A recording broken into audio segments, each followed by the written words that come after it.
Je ne suis pas là pour vous dire que tout est facile. Tout est facile. Ça va aller tout seul. Et certaines fois, les que nous présentons au monde donnent cette impression-là. Nous avons entendu beaucoup d'évangélistes dans différents endroits. Et certains, je pense, certains ne présentent pas l'évangile comme ils devraient le présenter. Ils disent, voilà, venez à Jésus-Christ et tout sera merveilleux.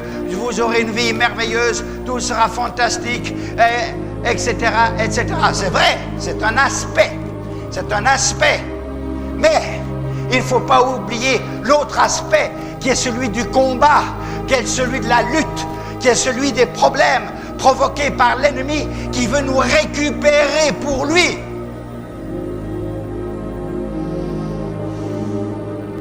Et bien souvent des chrétiens, après être donnés au Seigneur, ils sont déçus.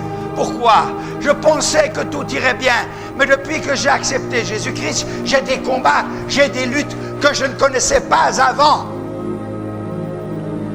Croyez-moi, le christianisme, le vrai, celui qui passe par la repentance, par la croix, par l'humiliation, celui qui passe par un chemin étroit, le vrai christianisme, c'est pour les hommes et les femmes qui sont forts en Christ et qui sont déterminés. Ils savent ce qu'ils ont cru. Ils connaissent le chemin. Désormais, ils savent qu'ils ont tout à gagner, quels que soient les problèmes. Nous perdons toutes les caractéristiques de notre ancienne vie, c'est vrai. Plût à Dieu que nous les perdions toutes pour avoir les caractéristiques de la nouvelle vie. Nous devons perdre pour gagner. Il faut savoir perdre pour gagner. Nous laissons le passé, nous oublions le passé, car le passé est marqué par le péché. Et tout ce qui est marqué par le péché n'est pas bon pour le royaume. Et maintenant, c'est une nouvelle marche. Jésus essaye de leur expliquer. C'est ce que Jésus essaye d'expliquer à cette nouvelle société qu'il est venu établir sur cette terre. Et c'est la raison pour laquelle ce sermon sur la montagne est fondamental.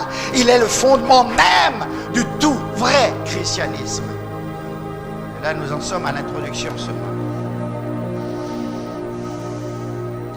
Dans cette partie des béatitudes, nous considérons un autre aspect des caractéristiques du chrétien. Et il est en train de décrire ces caractéristiques du chrétien, de ceux à qui ce sermon qu'il va prononcer s'adresse. Cette béatitude suit logiquement les autres, car elles se tiennent toutes entre elles. Elles sont bien classées selon un ordre voulu. Il y a là une récompense. Il y a là une réponse dans ce que nous avons déjà étudié. Nous devons être pauvres en esprit. Nous devons être affligés. Nous devons être humbles. Ça, c'est notre caractéristique la caractéristique de ceux qui rentrent dans le royaume. Ces béatitudes nous ont amenés à regarder à nous-mêmes. À regarder à nous-mêmes. Suis-je humble? Suis-je pauvre en esprit tel que nous l'avons développé et tel que nous l'avons compris ici dans l'enseignement de Jésus? Est-ce que je suis appelé à regarder à moi-même? Ce n'est pas d'abord les autres pour les juger, mais c'est moi. Quel est mon niveau? Quelle est ma compréhension de moi-même? Quelle est ma compréhension de ma marche avec le Seigneur? Je l'ai accepté, c'est une bonne chose. Mais ai-je compris? Est-ce que je remplis les conditions de cette marche du véritable christianisme? Donc, elles nous ont amené, ces béatitudes, à nous regarder nous-mêmes, à nous examiner avec honnêteté, sans chercher des excuses. Maintenant, nous cherchons une solution.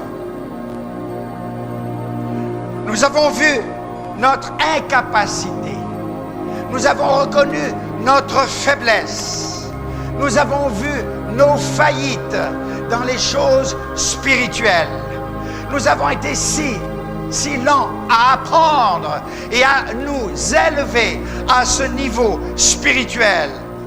Regardant à nous-mêmes, nous avons vu à la lumière de la parole de Dieu le péché qui est en nous, le péché qui nous retient à tout moment, le péché qui est dans notre chair et qui provoque un combat continuel. Certaines fois, nous savons le dominer, ce combat, nous savons le dominer, la tentation. D'autres fois, nous nous laissons entraîner par la chair, par ses convoitises, parce que nous savons être mauvais. Malheureusement, nous avons connu tout cela dans notre vie.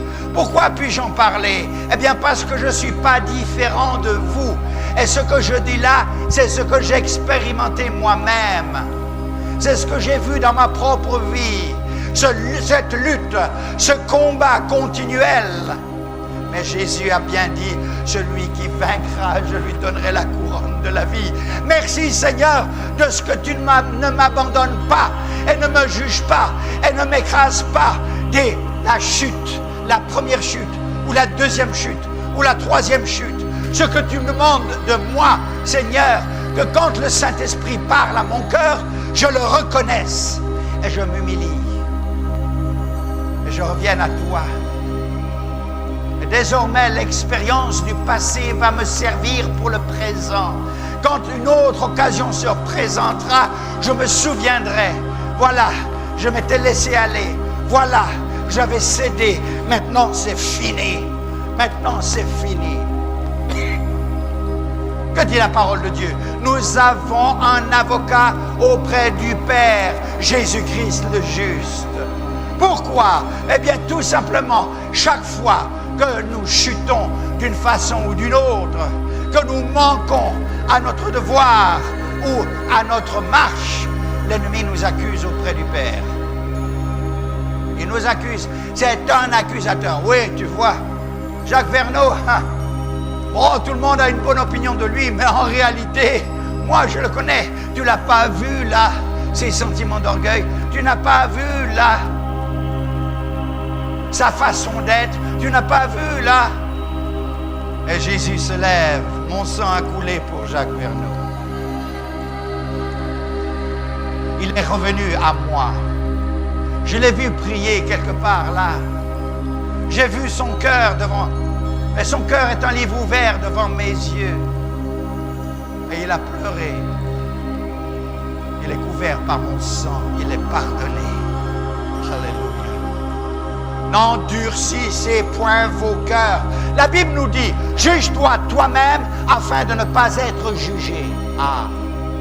Quand je me juge moi-même et que je me condamne moi-même à cause des fautes que je vois en moi ou des fautes qui me sont rapportées par les autres, que je n'ai pas vues, que je pensais naïvement bien faire, mais les autres me disent, c'est mal parce que ceci, parce que cela. Si à cause du jugement qui me vient des autres, de leur perception sur moi-même, après réflexion, je dois être honnête, suffisamment honnête pour reconnaître qu'ils ont raison. Ça, c'est l'humilité. Ce n'est pas celui qui se justifie tout le temps. Pourquoi les autres me perçoivent de telle façon? Pourquoi est-ce que mes actions sont pour eux une pierre d'achoppement? Quelque part, j'ai mal fait.